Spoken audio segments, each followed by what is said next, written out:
Баршаңызға қайырлы күн. Менің каналыма қош келдіңіздер. Бүгін сіздерге ерекше дәмді болып шығатын, әрі нәзік, жұмсақ, бананнан жасалатын кекстің дайындау жолын көрсетемін. Бізге керек заттар: 2 банан, қатты піскен түрін қолдансаңыздар да болады. Қант, 1 жұмыртқа, ванилин, ұн және қопсытқыш, және де сұйық май. Қалауыңызша жаңғақ немесе мейіз қоссаңыз да болады, бірақ бұл міндетті емес.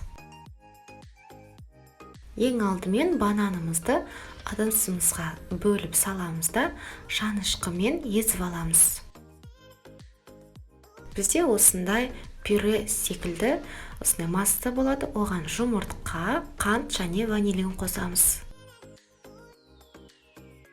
Шанышқымен жақсылап араластырып аламыз. Сосын сұйық май қосамыз да араластырамыз. Бұл пирогқа миксердің немесе венчиктің қажеті жоқ.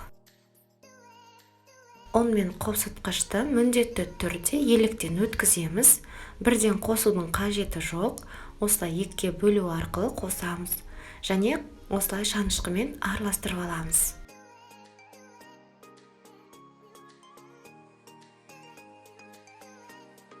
Бізде қою қамыр шығады. Оған өз қалауыңызша кез келген жаңғақтың түрін және мейіз қоссаңыз болады. Қайталап кетейін, бұл міндетті емес.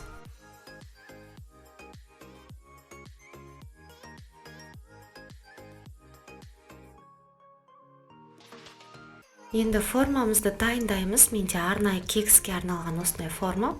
Кішкентай формаларды қолдансаңыздар да болады, немесе домалақ пирогқа арналған формада жарай береді. Осылай алдын ала пергамент қағазын мұжып сулап алдым. Және ол ыңғайлы осылай формаға енетін болады. Енді қамырымызды пергамент қағазы төселген формамызға саламыз.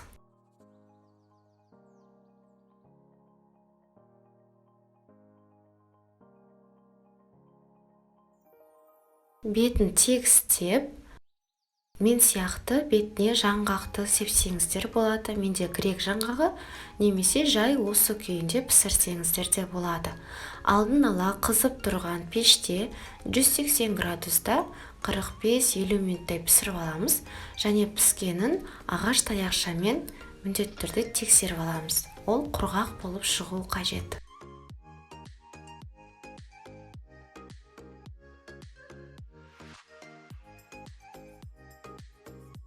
Менде 50 минуттай пісті.